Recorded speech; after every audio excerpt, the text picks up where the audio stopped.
Oh, beef off his head. It was audible. It was audible. Oh, I'm going live now, right? Ready? I'm not telling that story again. You can if you want. No.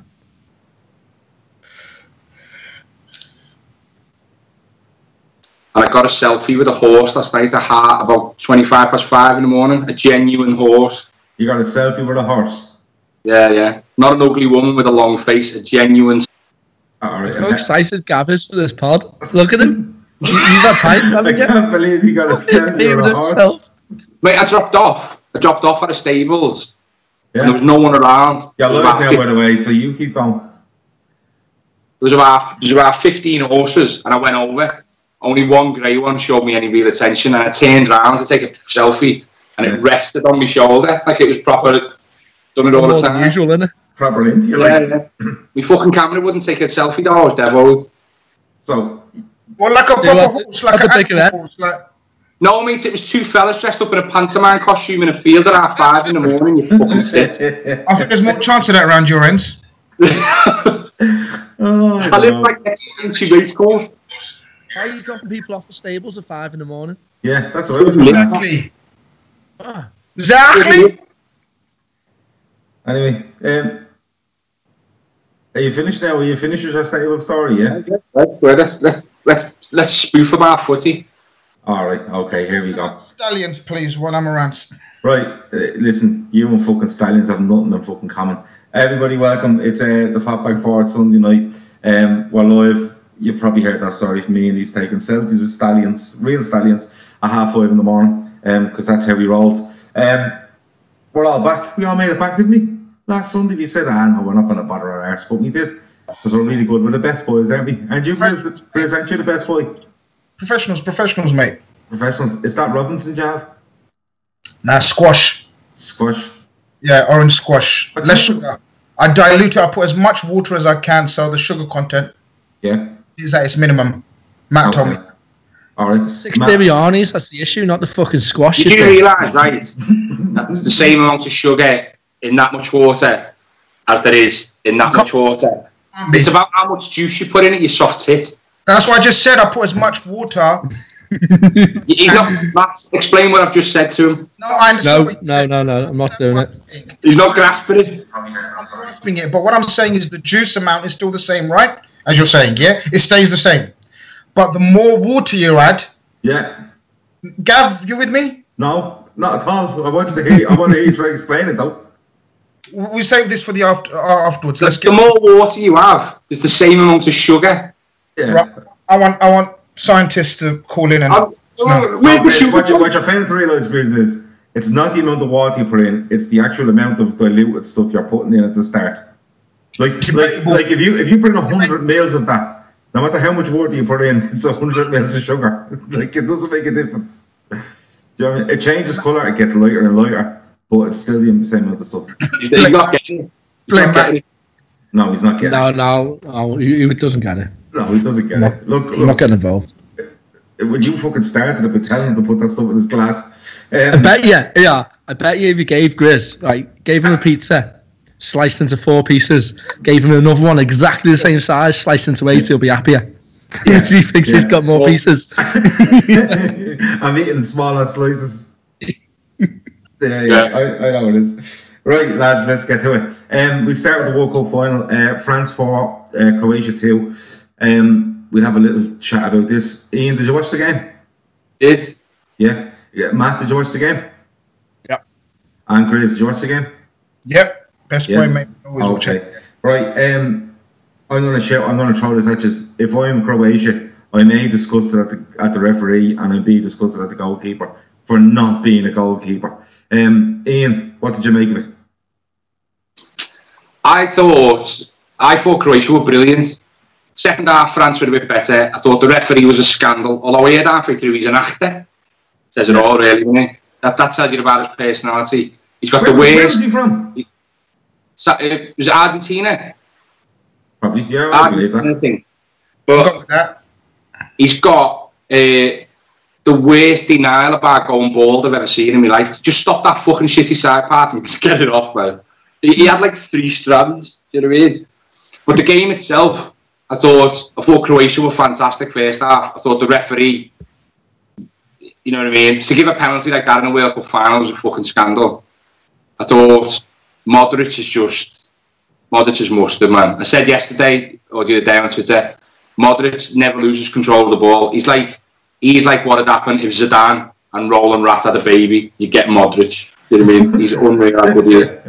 Yeah. But, Croatia, they've only got 4 million people. They were brilliant. They really were good. Like, I think second half and Mbappe, unreal. How fast is he? He's very fast. Okay. Overrated apparently, according to someone I know. Yeah. But so you know, I don't know. I think if you play League 2 by 2019, it wouldn't be more than 20 million. Steve give him a mad shout about him as well? Probably. I think probably. But nah, mate, I thought it was a good game. You know, genuinely. Usually the shit. I'm not a big fan of French people. Just putting that out there. Get on my nerves a bit.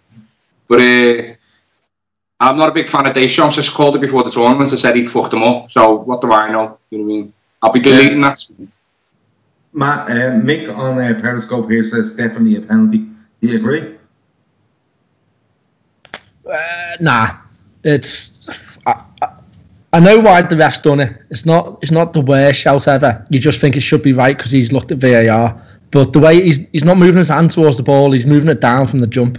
And I don't think the referee, because he slowed it down so much, I don't think he's taken that into consideration. Yeah, it's come off the defender like 3 foot in front of him, and it's just very, very harsh. His arms, as I say, he's putting his arm down, so it's not even in that bad an unnatural position. It's just because he's moved it to where the ball's going. That's why the ref's giving it.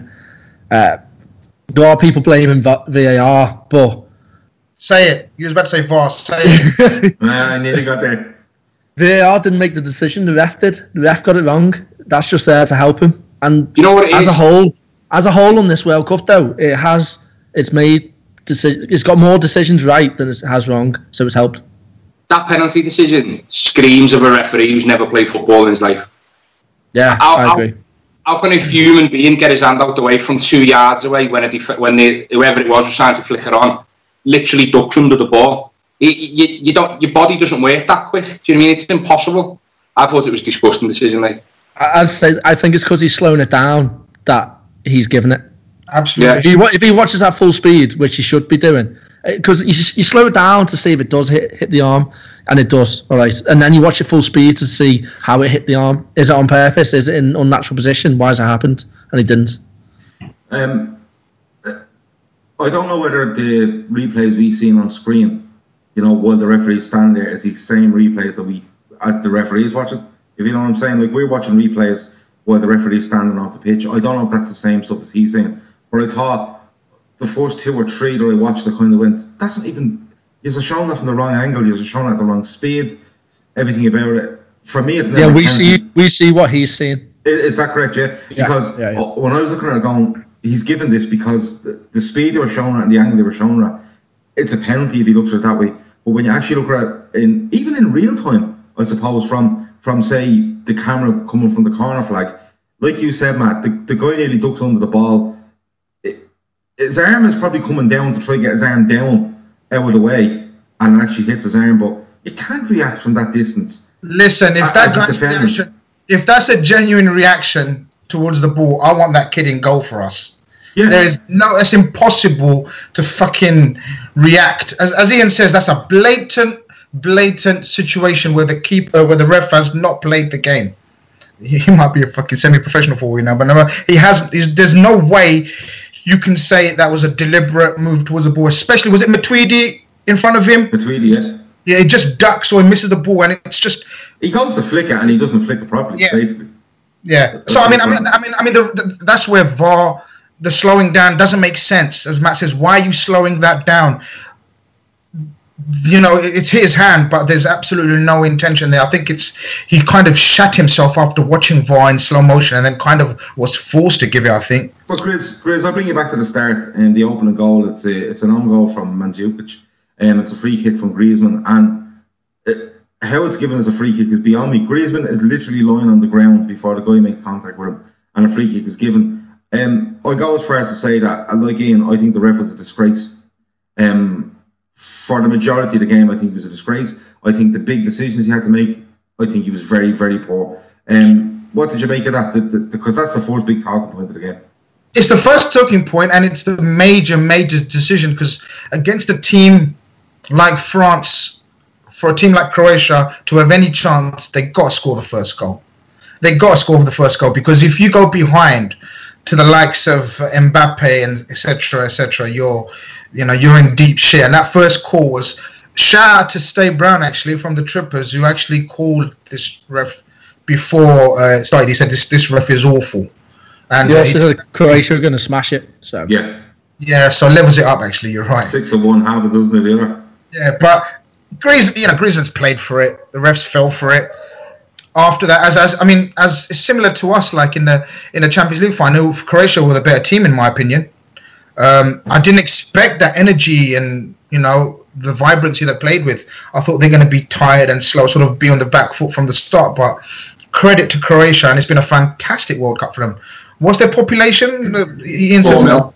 It's fucking hell, bloody hell. That's amazing. Just 27. But to be fair, France have let people do that all tournament. Everyone they played have looked a better team, and then they've just hit them on the break. That's been their game plan the whole time, and they've pulled it off perfectly. Yeah, France's outlook is to be solid as fuck and then go from there, isn't it? Give it Mbappe, something like that. Shit manager. Look, I think we're all kind of disappointed that Croatia didn't. Yeah. At least, I don't know, push France a bit more. But having said that, the referee played a part in it. Everyone on Periscope wants us to get on to Liverpool, so we will. Can I just say before we move on? Yeah. When Perisic scored that goal, I celebrated more than any England goal all tournament. Yeah, I don't know what that says about me, but I proper jumped out of my seat. It says that your scouts are English. Good, yeah. And it was a cracking goal. Yeah, no, it was a great hit. And it was a good World Cup. Yeah, everyone likes an underdog as well. Yeah, it was a bit of justice, wasn't it, after the free kick being given and an unfortunate own goal, and then he smashes one in like that. Lads, let's get on to Liverpool ripping up pre-season, because that's what we're doing. Matt, Burnley 0, Liverpool 0. Few more first team players back. 0-0 draw. There's nobody outside of Liverpool's first 11, I put it here, that is doing anything to try force themselves into Jurgen Klopp's plans for the new season. Would you agree? I didn't watch it, but just to add to that, it doesn't matter. These matches right now aren't about fucking goals or teamwork or anything like that. They're not learning. Are you saying that because Sturridge didn't score? Because the other day you told me Sturridge to 20 games a season will get us 12 goals, and then he didn't score the other day, so these games don't matter. I'm not basing that on how we played against Tranmere. I'm basing that on how he played in the league for us over the last 4 seasons. So these games are about fitness. That's all they are. Okay. That's not drunk tonight, Gav. Yeah, they're about fitness. They're about getting sharpness, getting nice touches on the ball, all that type of thing. That's all they're about. It doesn't matter if we win, we lose, we draw, whatever. Everyone wants to win 22-0 against some fucking Australian 7th division team. That was unreal. Fucking bellends, aren't they? Imagine setting up that match. What are you going to gain from that? You're not even going to get fitness. It's fucking just a bunch of knobheads. Did you see a man in goal? Yeah, man's running through for Everton. He just fucking walks off the pitch. What are we talking about? Everton won 22-0 against some team, and I think it was about some Australian 7th division team. It was 13-0. Yeah, this guy goes through on goal, right, for Everton, and he's about 10, 11 yards out, just to the side of the goal, and the goalkeeper literally just walks off the pitch as he's about to score. Literally just walks off. It's incredible. What you get out of it? Honestly, mate, it's like watching. It's like they played Farmers Arm FC. Didn't one of the defenders lob the keeper for an own goal? Something like that. I didn't see the goal. I just see this guy. I don't even know who it was for Everton, running through 11 yards out, just to the side of the penalty spot, and the keeper literally, it was like his friend called him, and he went, "Oh yeah," and he just walked on to collect something off his friend. And a few years ago, Australia played Fiji in a World Cup qualifier and beat them something like 40-8-0 or something. It was mental. Mad. Rugby. No, it was footy. Sure. Kevin Muscat played. Oh, then it was rugby. If Kevin Muscat played, how many tries did he get? Rugby league it was. Yeah. Anyway. So, what you're saying to me is, fitness. It's all about fitness. So it's nothing to do with Sturridge scores, and it's good. When Sturridge scores, it's all about how good he is. You said no one outside the first 11 there. Harry Wilson scored 2 when his only start. He hasn't done all right. He hasn't done bad. Yeah, he's been rested to the West Ham game, the same as Danny Ward, our new number 1. He's been rested until the start of the season as well. Grizz, there was plenty of players on show there today. Van Dijk comes back, Matip comes back, and then the usual array of players that, you know, are to be honest, are only there until the real lads turn up for pre-season. Is there anyone there that you're looking at going, yeah, maybe a chance? Because, like, I'll pinpoint one, Origi. Origi to me looks like a player that's just waiting on a move out of Liverpool. Yeah, you know, normally I'm like with Matt in terms of it's fitness. It's just pure fitness. You don't take pre-season serious in terms of sort of the results or anything like that. And I'm still not.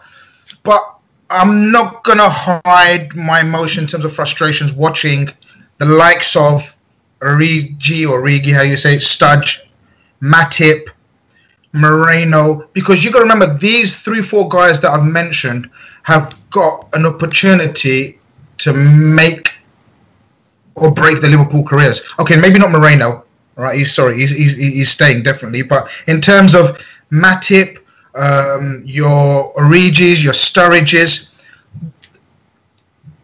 I get what they say. I get what you're saying, Matt, about fitness, but they've got to show something to Klopp. They have to. This is the opportunity. None of them are away at the World Cup, so they've got an opportunity in terms of professionals to be training throughout the summer, right? And come into these matches fitter than everyone else, because in their head they should be right. I'm on borderline here. Klopp's going to get rid of me, or I've been away on loan, etc., etc. I've got to make an impression. To me, they didn't make it so far. I know you're going to say Studge scored those 2 goals, but his actual performance. Everyone's going to say, oh, he scored 2 goals. I actually watched the game. He wasn't good. And even yesterday, as the opposition's getting slightly stronger, so we played. I can't remember the first game, but then we played Tranmere, then we played Bury, so and we're playing Blackburn. The opposition's getting stronger and stronger. They've got to show something. They've got to show Klopp that, yeah, we've learned, we've gone away, we've worked out a game, or we can fit into your system. I didn't see nothing from Origi. It was the same frustrating, same old Origi. Matip, I agree with you if we were in the States right now, but these first 3-4 games, I don't agree. I think. And by the way, I read the other day. I don't know how true it is. Origi's not on the plane to the States.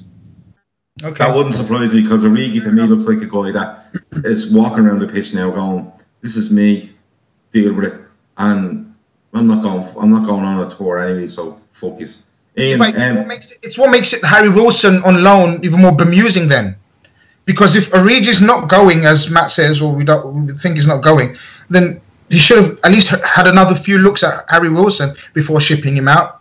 Well, Harry Wilson plays 25 right games from Studge.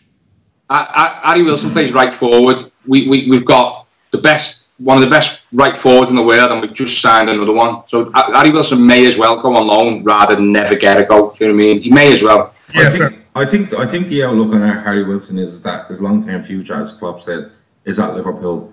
But I think Klopp wants another season, a full season of him in the Championship. I think Derby are the favourites to sign him now, which I think would be a good move for him. If Lampard's at Derby, I think he might play an open attacking style of play, and that might work for him. That would be good. Ian, we've discussed Origi, we've discussed Sturridge. I presume you didn't watch the game yesterday. I think you were working. All right. I'll put it to you this way: if you were in a Origi situation, and like Matt said, you're not due to go on a plane to America, do you put the effort in? Do you try your absolute best to get on that plane, or is it just his, mindset that I'm not going on that plane, that's it, that's the situation over, and I'll just carry on through this pre-season, I'll get a loan somewhere, I'll get a meal for 15 million somewhere. What do you do with Divock Origi? Because we're talking about players having opportunities with, other players not being back for the World Cup in time. He's not doing himself any favours. No, he's not, but if it was me personally, then I'd have a go, because I'd want to prove people wrong. But Divock Origi obviously doesn't give a fuck, because he thinks he's leaving. You know what I mean? So that's the difference in an attitude. I'm a Liverpool fan. he's just getting paid a wage until he's not getting paid a wage, and that's apparent. You know what I mean?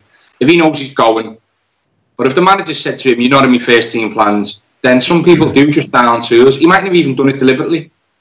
It may just be like a mental thing. Do you know what I mean? Where he thinks, "Oh, well, I'm not going to bust the gut in pre-season because I'm going to fucking somewhere in Turkey on loan." Do you know what I mean? Fuck him. Anyway, I mean, I genuinely don't care. When he first signed, I thought he had a lot of potential. He went to Germany. He was really poor for Wolfsburg last year. Really poor. And now he's come back. He's not going to get a goal. He's definitely leaving. Like, do you know what I mean? So I'm not really bothered.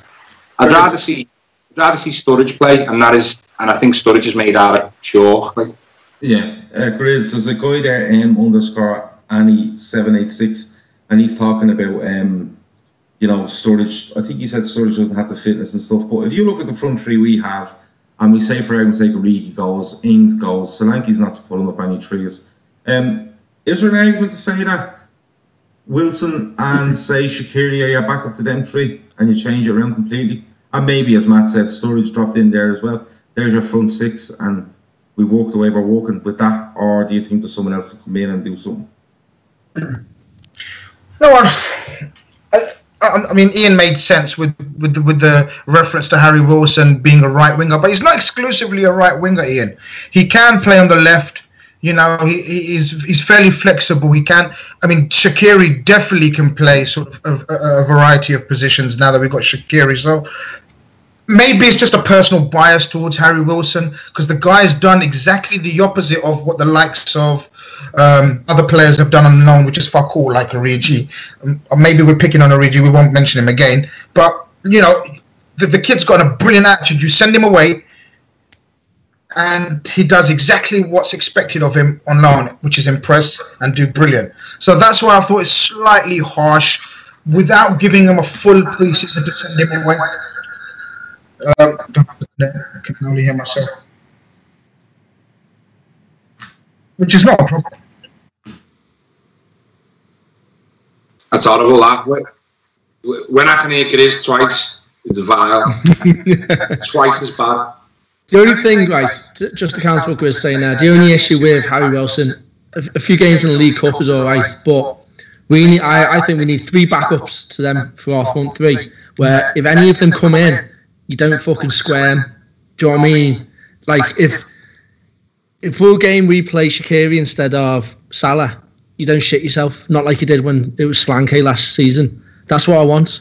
Do you know what I mean? And having Harry Wilson on instead of Mane for a game or whatever, it makes you think, oh, fuck's sake. You hope he does well, but you're not full of confidence, are you? The backup 3 are going to be, so what I think, it's going to be Shaqiri. He still wants Fekir. He's another one. And he's going to play Ryan Brewster as well. Or he'll be around the squad. There you think. Yeah, I think Ryan Brewster, I think he was a bit of a selling point that we're going to play you. I think he's still got a bit to do in terms of like on a regular basis. But yeah, the opportunity, he's got to get full fitness first and foremost. There's another issue with I can hear myself, love this. Yeah. All right, Matt. Sorry, mate. Yes. I'll just talk about Karius for a bit if you want. Yeah, we can switch over to Karius. I mean, look, we're picking on Origi, but even the second half lot. The second half. Shall I tell you who really stood out, guys? And it's like it's funny. The youngsters really pushing. This year's new impressive youngsters been that Camacho guy. I've not seen much of him, to be honest with you, before. Don't know if you guys have, but he's been played at right back, like a sort of, you know how Trent was sort of attacking midfielder in terms of right wing, and then Klopp played him right back. Well, he's done something similar with Camacho, and he's really impressed. And Klopp's been like sort of very vocal about it as well in terms of, you know, he's been one of the outstanding performers. Don't know if you know much about that Camacho chap. I do know that if he makes a go of it, we can sing Camacho, Camacho, man. So I'm naming that as mine. So get your own songs. Yeah. But when I've seen him in the reserves, under 23s, whatever, he's more of a winger. But he rates him highly in around that. I've only seen him 2 or 3 times. I'm not gonna lie. You know what I mean? But they do rate him highly. Like it does seem. Where's Woodburn? Woodburn's been playing central, Matt. Woodburn's been playing second half. He played alongside Naby in the second half. Did he come on? Did he? Yeah. in centre mid. Yeah, but Woodburn's dead on going on loan. Woodburn's going to be, if we're talking about Harry Wilson, how old is Harry Wilson? 21. If we're talking about Harry Wilson going on loan, Woodburn's definitely going on a loan, which is fair enough now because of the riches we've got in midfield. I still think we need a backup striker. He's not having me Camacho son, no? No, not really. He's a fucking pair of pricks. Just racist. That's what it is. Probably, yeah. You don't doing your monthly shop. Someone, DJ Shay01 has reminded us that Curtis Jones has also been playing very well in pre-season, actually. Good point, sir. Yeah, Curtis Jones. I mean, it's been the youngsters plus glimpses of Naby that have been the outstanding features so far in the 3 games. I mean, Naby, we've talked about him enough. We're not going to carry on about Naby. But the youngsters, Camacho, and we've got this centre-half. Don't know if any of you guys know Phillips. He's on trial, isn't he?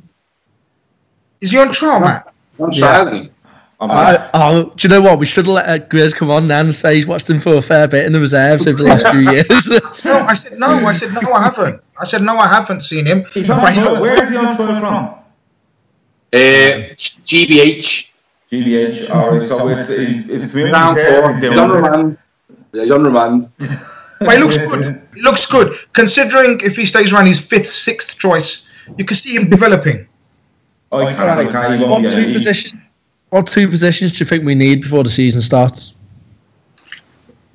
A forward and a keeper. Just 2. You're holding one off January. Fekir and a keeper. And I think that's what's done for the summer. My only issue with that is, if Van Dijk gets injured, our defence is ordinary. Very ordinary. Yeah, but the step down from Van Dijk to Clavin is disgusting. Well, why are you going to Clavin straight away? Because Clavin naturally plays left hand side. Yeah, but and Lovren's a shit show on the left. We've seen that. I'd actually agree with you, Matt. I think the step down from Van Dijk to Gomez is disgusting as well. I agree, but Gomez will play there a lot this season. I agree. That's a worry for me. Yeah, it is a worry. Gomez is the left centre back. Gomez is a centre back full stop. Worries me. Yeah, but he plays on the right, doesn't he? But it doesn't matter. I think Gomez is a centre back worries me. I think we watched the last season and we think he's coming in and he's playing right back to get games and he'll grow and he'll mature and eventually go into centre half. And he showed a few times. Don't get me wrong. I thought he was 70% of the time he was more than okay, but sometimes he was very exposed at right back, especially with balls across the back post. Anytime I've seen Gomez play for us centre half, I've been more than worried about. I genuinely, that's just Gomez, right, is a specimen. He's got everything you need to be a star centre half. He's fast, he's big, he's athletic, and he can pass. Good enough for a centre half. He needs to learn the role. You only learn the role by having a go. Do you know what I mean? If Klopp sees him in pre-season or around the training squad, and last year Klopp said he'd be featuring more at centre half this year, so they've been training him to do it. I wouldn't be surprised if Liverpool switched to 3 at the back quite a bit this season again, and he'll play well as a right centre back. But the most important thing, though, Gav, or more importantly, do you like my Camacho Man song? I didn't hear it. But if you want to do it again, I'm more willing to listen. I'll tell you what happened. Honestly, the battery in the piece for the laptop went missing, so I'm going to pull the battery off. Don't start him off. No, so if the house goes on fire, there's no way of telling. I just fall asleep here from carbon. Right, all right. How you've ever had sex with any woman, Gav, is beyond me. I've just done it once, and now I get 140 quid a month for it. Fucking grand. Where do you think the cans come from? Alright, you two want to keep it? Are you happy to spend 60 million on Alisson? No, but I'd spend 80 on Oblak. Well, that wouldn't be enough. Well, Grizz? Hey? What's the question? Alisson, 60 mil? All day long. I don't know why suddenly LFC Twitter's gone. so anti-Alisson after watching him for like 4 or 5 games, and then suddenly... They saw us put 7 past him last season. I'll tell you why, Grizz, because everybody's gone big on Alisson from watching him for 5 to 7 games. Let me just finish. So you can't differentiate between them. That's the truth. Let me just finish. Look, the point is, we all agree, I think, maybe bar Matt. No, I agree. I'll take a new one. Okay, fair enough. He's come round. Good lad. Now, I just don't think Karius is shit. If we know Klopp is very stubborn with it in terms of who he wants, and when he wants them, he's very single-minded, right? We've kind of learned that from recent buys, right? And his number one target has been Alisson, and it is Alisson. Oblak is available, but it's not realistic because how much is this? What's his clause? 89 million. 90 mil, yeah? Right. That's a buyout clause. That doesn't mean they don't accept anything less than that. Gav, it's 90 mil. And a good mate of mine on Twitter done a good thread where he explains the financial side of it, where the clause is only applicable if you pay it all in one go. Now, who the fuck is going to pay 90 million? Not us, not Liverpool, right? Okay. So rule out. So let's forget this Oblak dream, right? So realistically, I think pre-World Cup, I think it was fair to say Alisson was renowned as a very, very good goalkeeper. Right? On the basis of commentators, pundits, people in the most Brazilian people, most Italian people have watched him play for more than 3-4 games that me and you have watched him. Well, I've watched him more than you, right? So he's been targeted. Now, I don't understand why Liverpool have suddenly fans have become accountants, and we're worried about how much we're going to spend on him. Oh, I just think get as many better players than we have in. To our club. Great, I'll tell you what happens, right? Alisson is better than all our keepers put together easily. Okay. Just quickly jumping in there, Gav. One of our listeners, DJ Shea, saying he put a bid in for Courtois. The issue with Courtois is apparently his family want to move back to Spain, and that's why he's going. He doesn't not want Chelsea. He doesn't want England. Yeah, he wants Madrid because his wife and child is over there, and I think that's fairly well known. Grizz, I'll tell you what the problem is, and you're saying 60 million, and you're saying this, that, and the other. I was like, I don't care about the money. How much? I don't care. No, you're saying about us all being accountants. The problem is, Grizz, we're looking at a goalkeeper at the minute that I don't think his ability was anymore. I think it's all in his head, right? So we're relying on a goalkeeper, reinvigorating himself as a goalkeeper in his own head rather than his ability. You signed a goalkeeper for 60 million, Grizz, and I swear to fucking God, in the first 10, 12 games, if he even half palms a fucking shot into the net where he should have half got it, right? 60 million is going to be written over every fucking paper in this land, right? That he's not up to it. And for me, at 60 million quid, it's a massive, massive risk. And I've said it on 2 or 3 pods now. It doesn't stick home to me with me at all. And you're saying 60 million forget the Oblak dream. If you go to Real Madrid or Atletico Madrid and offer 85 million, which is 25 million over the Alisson fee, and they deal, it's not as big of a risk, in my opinion. Go on. So hang on. So you're saying if a keeper makes a mistake at 60 million, it'll be splattered everywhere.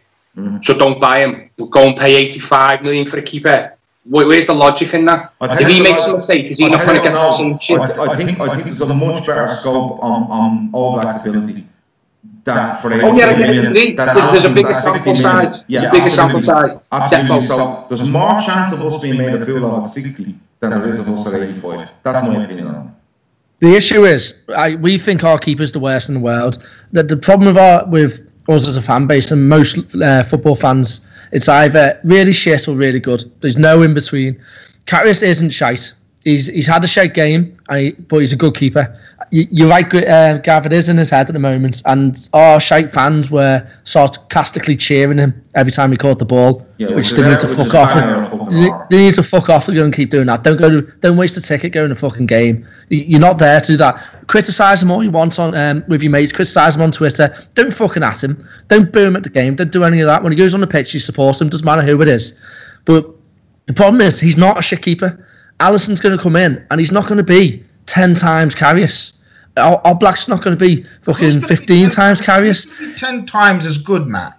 You know what I mean? Yeah, I know, but like, he's not going to come in and be like this absolute fucking worldie. He's going to come in and both of them, Oblak and Alisson, are going to make mistakes. It's what keepers do. Keepers make. Look at the here at the World Cup. Mistakes all over the show. Good defences reduce the mistakes because they don't get tested as much. I've got 2 points on that. First of all, it's not all in his head. He makes fundamental mistakes. That's not a mental thing. That's a technical thing, in my opinion. Secondly, he was getting booed by bellends, our fans and their fans apparently, and he turned round and had to go. All that does is give ammunition to every away fan or every fan that doesn't want to see him have a good game for the rest of the season. And that'll be every time we go to Old Trafford, the Emirates, fucking everywhere, Goodison, they're gonna give him a dog's life. If he's not mentally strong enough to just block it out and answer back with clean sheets and fucking, you know what I mean, one-on-one saves and all that, then he's never gonna be. If he can't handle 5,000 at Bury, he's fucked. He's fucked. Right. But two things there. Would that argue that he can't do? Because if he's turned around that 5,000 at Bury and having to go back, it's very, very early on for him to be absolutely losing it now. It's very, right. There's two things there. He's a 25-year-old lad, firstly. So as a person, he's still young. As a keeper, he's not. He's nowhere near. Yeah, I do. He's nowhere near his prime.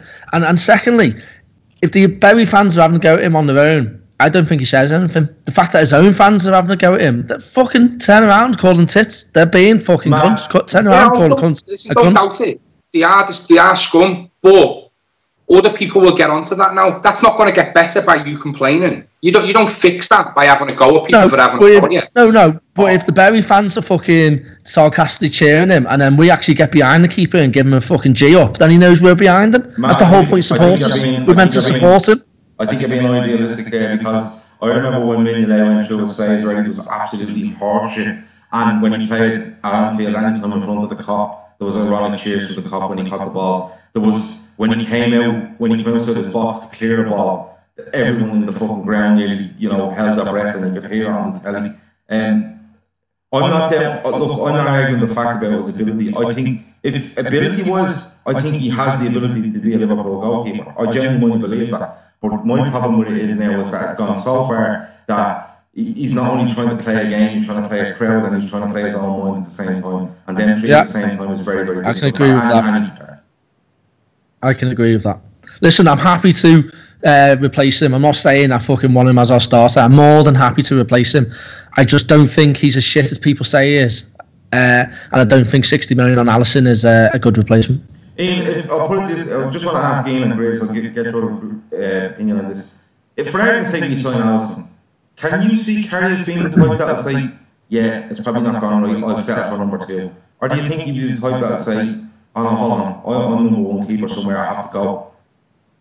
Mate, I would say it's very rare for a number 1 keeper to go to number 2 and stay where he is. You usually buy a number 2 keeper to go behind a number 1, if that makes sense. You very rarely relegate a keeper from 1 to 2 and he stays where he is.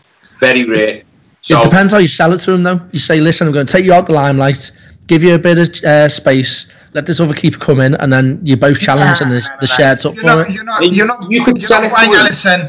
buying Alisson and telling Karius you're out the limelight. You can say whatever you want. You spend 60 million when he starts making his first mistakes. If we went for Buffon, like I would have loved, right, and said to Karius, if we said to Karius, we're going to get Mr.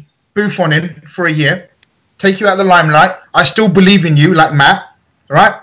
Does, because Matt does, and Gav does as well. You believe in his ability. I don't. I just think he's gone too far. I don't, all right? So, if you say that to him, then that makes sense. But if you're bringing in Alisson, right, and you're spending 60 million, and Alisson's what, same age, roughly? Yeah. Yeah. So Karius, I'll tell you what it will show if Karius does stay. He will go up in a lot of people's estimation if he stays and fights for his place. I can't see it though. He needs a fresh break. But if the kid stays, fucking kudos to him, mate. Can any of you's right, and I mean in any league that you follow, tell me of a keeper who got replaced by a new number 1 for decent money who then won his place back later on? Yeah, I can't. It doesn't happen. They have about 9 points on me, but I don't think I covered it. It doesn't happen. Mignolet done it. when you done it when Carriers came. Yeah, I was going to say when Carriers says 4 million. He said decent money, not 8. Yeah, exactly. No, 4 million. Come here. We move away to the goalkeeper stuff. I want to get your thoughts on Shaqiri signed on Friday evening. Grizz, I'm going to have to give you credit here because you led us through all this and you got it bang on. Is that the top order in the bottle I can see? Shaqiri, Grizz, happy with it? Cracker. Where can you see him going in? Can you see him pushing his way into the team? You know all the usual questions. Yeah. Give us your thoughts on Shaqiri. Chuffed a bits about him. We've talked about the no-brainer. All right, the famous those words have been all over Twitter with regards to describing the Shaqiri transfer. I think this is the move that makes Shaqiri. I really do. I know he's been at clubs such as Inter and Bayern, was it? Bayern and Inter, wasn't it? Sorry. He's been at big clubs, but I don't think he's been in a regime, in an organisation as organised as where he's going to find at Liverpool and Klopp. I really think with Klopp and our fitness team, this could be the making of him because the guy's got raw, I'm talking, street football talent. He's got raw talent. And add the professionalism that Klopp will bring to his game and the rest of the coaching staff, I think we've got a little gem on our hands. That 13 million, I think, Ian, you said it last week, we could easily, if it fucks up, we could easily sell him for 30 million, 40 million next season. It's buying money, eh? Buying money. Buying money. Do you know what I mean? But I don't think we're going to be needing that because I really think this guy, and shall I tell you what was brilliant about the presentation? Do you see how happy he was? It was like us lot getting a tour of Melwood. Do you know what I mean? It was like he was proper chuffed to bits to be there. And that natural desire and natural happiness to be there is going to take him a long way. You could tell the lads chomping to get going. And I think he's a fantastic, as I said, we've talked about versatility. He can play all across the front three. I even think, come to a push, he can play that false 9 role as well. Because he's very clever with his movements and he's very stocky and strong. Ticks all the boxes for me. Okay, Matt.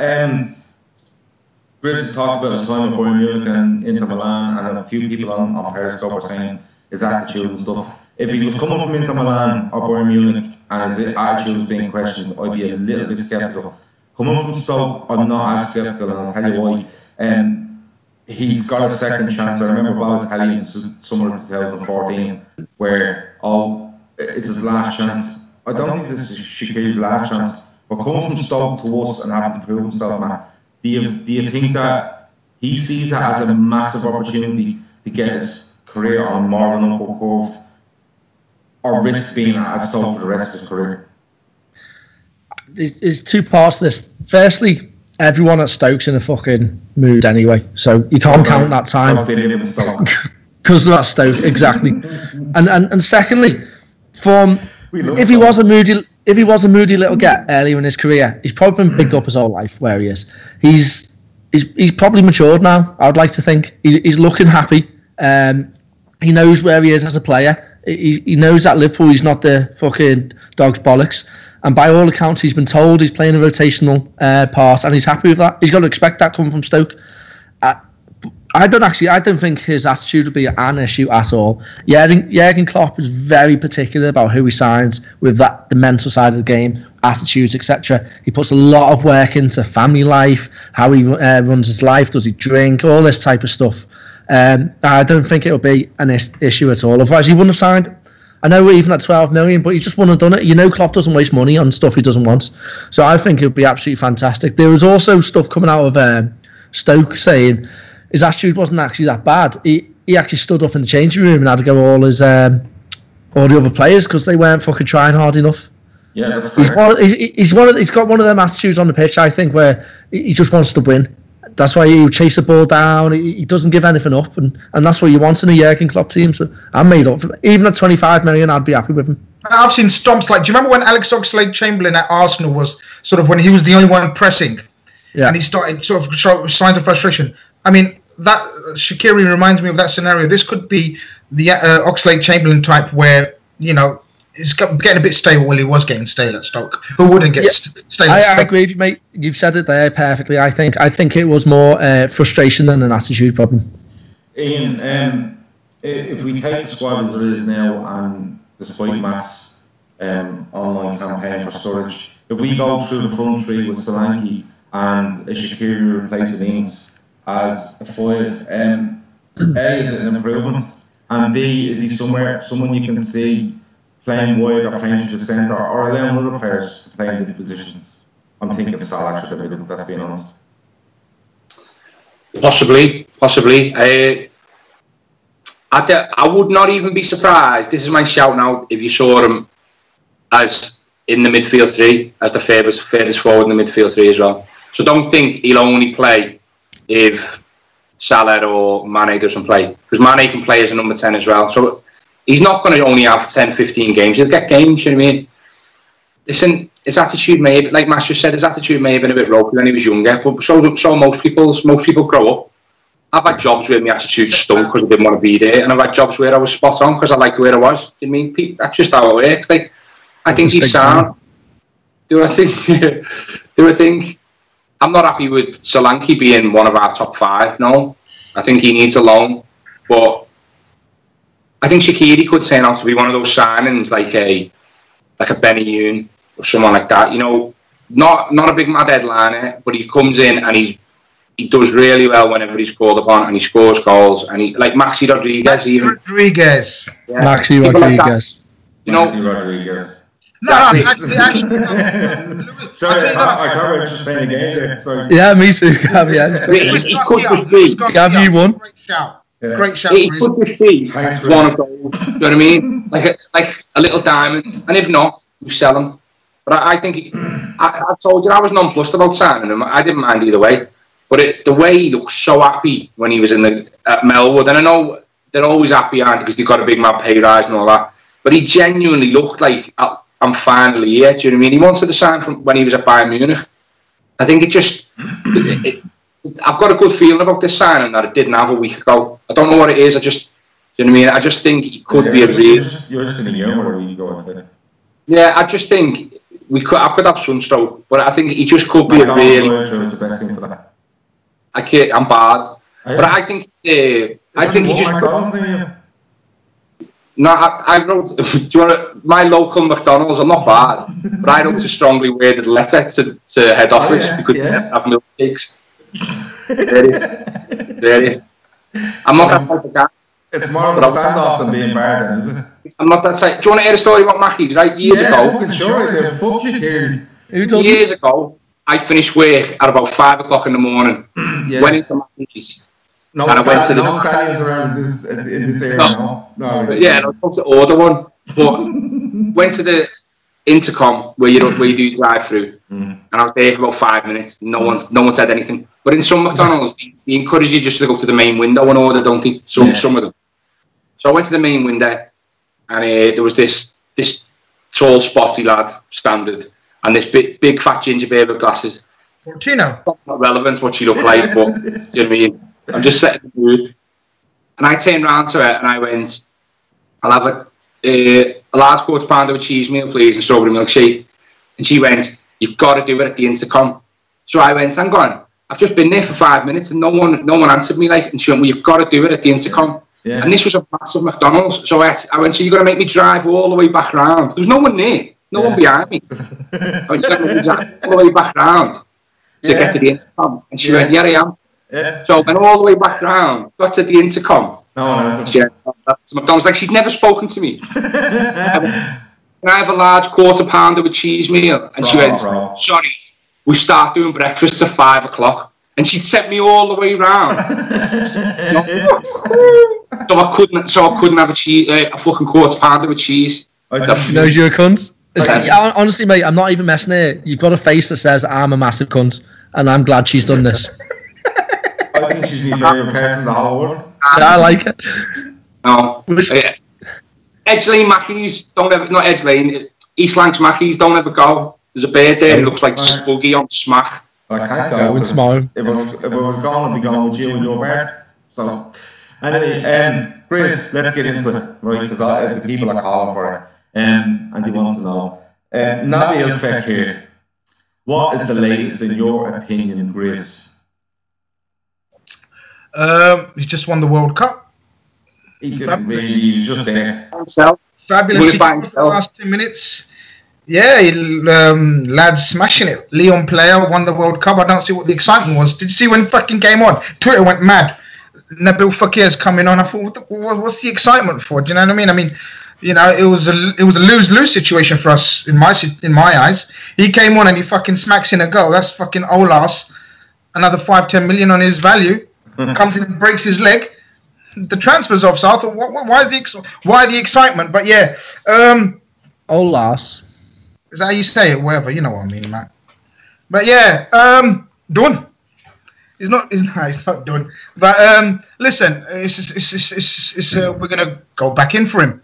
Olas's plans backfired on him big time, and we're gonna agree the deal on our terms. Right. I believe. Okay, so Grizz, people are saying that you gave a big shout out the last week, just at the end of the pod, and they're expecting the same again this week. Yeah, I'll do it at the end. I'll do it at the end. You will do it at the end. Yeah, I'll do it at the end. Oh, look at you! Look at you! You're a man of the people, aren't you? Matt, this has been messed around an awful lot. And to be honest, I want our listeners to stay. I don't want to fucking off when Matt talks. I want to keep it for the end. Yeah. All right. Okay. Well, look, Matt. Well, I'm looking at this, and I'm still in the opinion that Leon are quite happy for this to run into, you know, an area where Liverpool ran out of time at the start of June, and they could literally set up an auction over the last 4 weeks. That hasn't quite come through, like Grizz said. It's fell on its arse. And the only thing I heard, Matt, I don't know if you've seen anything, but everything I've seen with regards to this is this Leon Chairman just spouting every fucking single day of the week. In your opinion, do we still sign him? You know, there's a Martin Tyler quote tonight saying that we sign him and we're paying the fee over 2 years and stuff like that. In your opinion, do you see it still happening? Did he say that? Yeah, Martin Tyler said that. Martin Tyler. Yeah, Australian TV. He was commentating on the World Cup final and came out and said it. He said the deal is done and we'll pay the fee over 2 years rather than upfront or whatever, something like that. What a wanker. Yeah. Why? Because he's robbed your info. Oh, yes, that's got a bonus. What a wanker. He had it first before you. Sure. Don't try and fucking claim it now, you tit. Right. I always thought... Throw a dart, you dickhead. I think that was the word last week. Yeah, that was it. I even after it just fell apart at the start of summer, I always thought we would get it over the line anyway. It was just a matter of time. Old Arse is we know is a knobhead. He likes to play the big boy. He likes to play the big boy transfers, but he's literally sitting there now. He's pants are down, legs akimbo. He's oiled up, and he's mentioning Fekir more than anyone else in the world. He's desperate for us to come back in, or even if we have, he's just at the moment just playing fucking silly knobhead. We get him within the next week or two, I say. Yeah, a lot of people are saying this week is a big week for somebody I know said February week. I said that on 2 or 3 occasions. I'm not going to say who it was Grizz. But Ian, Nabil Fekir, you still see it being done, and we're only discussing earlier front 4, front 5, front 6. Do you see him in a front 6 or like that? You've mentioned Shaqiri in the midfield 3. Is Fekir the man? Sorry, that will go into our midfield 3 as well. Yeah, I think it'll be done before we go to the. When do we go to the States? Hang on, before I make this bold statement. A couple of weeks, innit? 2 weeks time, I think. It will definitely be done before we go to the States. Don't we play our first game in 3 weeks? 4 weeks today is Liverpool's first game in the Premier League. Nice. Yeah, I think it'll be boxed off before then. I think, listen, he wants to come. Their chairman's just like fucking. He's an idiot. He just says random shit. He's like Donald Trump. He's an idiot. Shout that. Right. He's trying his hardest to get everyone else involved, and not everyone knows it's a waste of time. He wants to go to Liverpool. He'll either go to Liverpool or he won't go anywhere, as far as I'm concerned. I think it'll be done before he goes to America. And the fittest we go to America past my window there. Fit. Go on, Matt. You were saying something about America. We go to America on Friday or Saturday. The next... Sorry, 1 week time. This week. 2 weeks. I said, yeah, we play Dortmund a week tomorrow. Yeah. I think we do it before we go to the States. Yeah, we do it. It doesn't matter when we do it because he's not going to turn back up till he's, somewhere around the same time Jordan Henderson's going to come back, so around the 6th of August. So the chance of seeing him on the fourth game of the season is minimal, regardless of whether he's signed. On your man, Olas, or whatever the fuck his name is, he's a dope. But I get the feeling from all these comments from this fella is that he's made some sort of promise to Fekir with regards to the transfer, and he's now worried that Liverpool are going to pull the plug on this, and he's going to look very bad to the player and agent, and he's constantly trying to keep him in the news and keep him, front and centre with regards to Liverpool, so Liverpool actually go and do the deal, because he may be worried that if this doesn't happen, he could have a player with serious fucking issues on his hands. You know what? He's got a rep for a bit like Daniel Levy, fucking Levi, whatever his name is. He's got a rep a bit like him of dragging every penny he can out of a deal. And he's done it with Chelsea a couple of times. He's done it with Essien, where he made it wait till the very end. He's done it with Florent Malouda, where he almost doubled the dough. The thing with these type of clubs, or Chelsea in those days, they have money to spend. You what? He pulled Arsenal to the last. Yeah, Lacazette. In the first instance, the first two, Chelsea have money to burn, so he's just held fire knowing they want him. He knew that Arsenal definitely needed Lacazette, so he's on fire and he's known that they're going to come back for him. Liverpool hold all the cards with this. The player has outright said he wants to go. He's got a bit of a dicky knee. Liverpool will renegotiate the terms to their benefit, and no amount of smoke and mirrors that this Alas fella says is going to change that. It'll be a matter of how they structure the deal. It may be the same fee, but it won't be all in one bash. It'll be over 4 years or whatever, and it'll just get done. It'll be done, like. Yeah, I tend to agree with you. Grizz, I'm going to ask you about this one because it's shown up a few times on my timeline online, and it's this Croatian centre half Vida. It's constantly being linked. Actually, I'll put two of them together. Vida is constantly being linked with a move to Liverpool from Besiktas, I think it is. And the second one is Gini Wijnaldum being linked for a move away from Liverpool. Do you think there's anything in either of them? There's nothing in the Vida as far as I know. That doesn't mean there is nothing in it, but I haven't heard fuck all on Vida. Is that Croatian lad with the shit hair? Yeah. Can you imagine that hairstyle? Fucking hell, man. No, mate. Voronin? Got a Voronin bonds? Yeah, it's a proper Voronin fucking... Yeah, nah. So sod that. Even if we are in for him, fuck it. A ball. Just because of that hairstyle. He's like fucking Patrick Berger tribute act he is. That's what he's like. No, he's worse than Patrick. No, Patrick Berger was a good looking lad, Matt. Gav. Yeah, but the hair. I'm talking about the hair. Alright. But yeah. The Gini Wijnaldum one's... not happening. It's strange. It's weird. All it was I think Ryan Babel said. I think he said something on social media, didn't he? Shall I get Gini Wijnaldum over to play for us or something? Yeah. Should I try to convince Gini Wijnaldum? Yeah. There's nothing. I mean, did you see the way Gini greeted Shaqiri? Does that look like a sign of a player who's sort of, can't wait to get away? It was like that kind of welcome. Yeah. Ryan Babel just spouts pure dog shit. He's an idiot. He's a, you know what I mean? I think he's borderline, like, something wrong with him. But Liverpool aren't selling sexual chocolate. No way. Sexual chocolate's not going anywhere. Yeah. He's too... Do you know what? To see him smile in any of the jerseys would really hurt me. And I even have that song, the song that's this singer's name still. I have it on Spotify now and it kills me to remove it. It's a big hit. When I'm driving during the day. They're not selling him. Not selling him. I'm not talking him for football reasons, it's just personal reasons. I don't want to live. Grizz has tried his best to put the bed with Wijnaldum and Vida. There's not many other names going around. Essential seems to have disappeared, thank God, because that was fucking outrageous.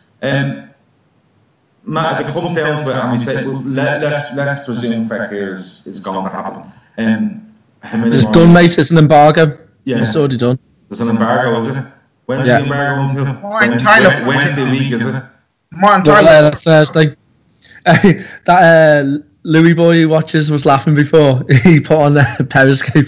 Grizz is fuming because Martin Tyler's got some information off him and broke the embargo.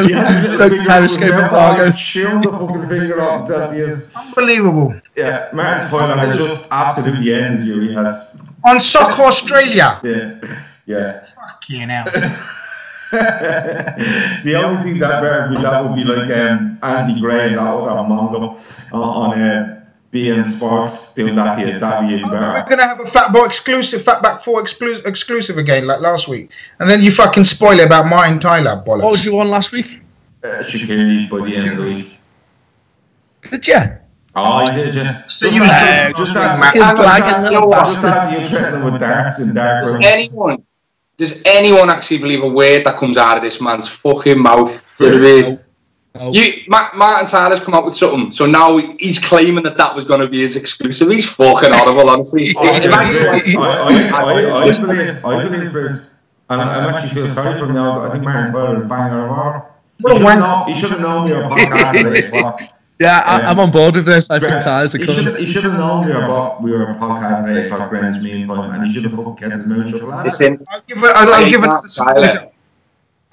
He got it on time on the embargo because of the fucking time zones. That's all it was. He thought it was 8 a.m. in the morning, and it's 9 in Australia now. So that's why he's broke it. You need to be more specific with your time zones, Grizz. Yeah, you've got a worldwide audience here. Well, look, he's not in Ireland. If he was in Ireland, you would have got away with it because we're 26 minutes behind England in Ireland. Yeah, so I found out when I went there. Yeah, like it's 2 minutes past 9 in England, and it's 24 minutes till 9. In Ireland, that's not true. That can't be true. 26 minutes behind England. That's not true. It is true. That's true. Yeah. No, I'm not having that. I witnessed it. I didn't believe it as well. No, I'm not having it. I know you're all a bit slow, but that's got nothing to do with the clocks. No, I'm not having it. We're just late. We're 26 minutes behind England. Ask Phil.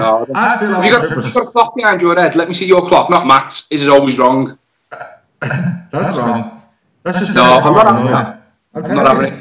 26 minutes. Yeah, but that's only like, that's not like, you're meant to be on British Standard Time. That's just the people who are like fucking Island Raid who just do it, innit? Yeah. What do you mean it's like clock? It's only half 8, you might go. I'm on Cork o'clock. Yeah, no, 26 minutes behind England, yeah. Genuine, that's the truth. And 26 I'll minutes. just say that for the bargain, you've missed last orders. That's all it is. Until you give us the 6 counties back, we're staying as we are. So you get 26 more minutes in the pub. Listen, when you give us back what's rightfully ours, we go back to the normal time. We're not moving till then. Focus. Matt, I was going to ask you a question. We say for argument's sake, Fekir is done. And we discussed this earlier. Realistically, Matt, Fekir gets done. How many more does Klopp deal with? Is it a goalkeeper or does he call it quits?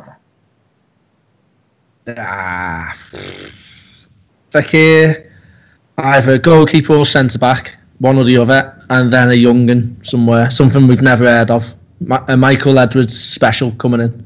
Something you've never heard of. Look. Oh, sorry. Fucking watch every match ever going. During the week, obviously. Ian, Fekir, we presume, is done. Is it a goalkeeper and that's it, or do you think there's any more? A bit like Matt, I think depends on who goes. If we get rid of, I don't know, say we sold. Grealish goes. Who else we got in midfield who's going to go? Or say Mignolet goes as well. Mignolet go. Solanke. Sturridge. We've lost Bogdan. Bogdan is a massive loss. There could be a surprise who goes. We saw him in a free transfer in January. I say we put a bid in for MHN. Yeah. I reckon that's on the cards. Yeah, I don't think there'll be much. I think we'll either go big for the keeper, or if Mignolet goes, we'll just get it back up. I don't know. Our keepers are dog shit. It's like arguing over what's worse, gonorrhea or herpes. They're both going to fucking ruin you in the long run, so I don't care. And in your experience, which one is worse? I've got gonorrhea. Go big or go home, I say. Go big or go home. I thought we were going to go through the show without fucking mentioning Ian's STD's history, but honestly. And we're so close. We were so close. If we're going to announce a GoFundMe for Ian at the end of the show, we might as well, give it a little introduction before we finish. Grizz, Fekir, we presume, has done a goalkeeper. Is that it? Do we call it quits?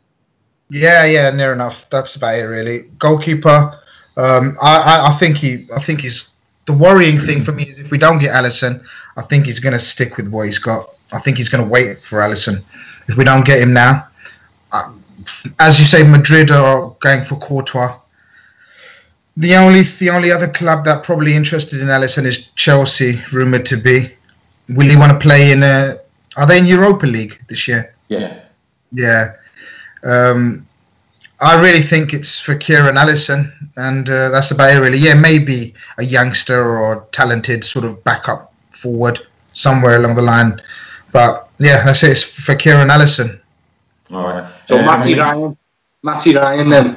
Jesus Christ! You just show Matty Ryan Matty Ryan and I'd say you're in walk and about 6 hits and just bing in your head and you just show Matty Ryan and it's just like, what the fuck?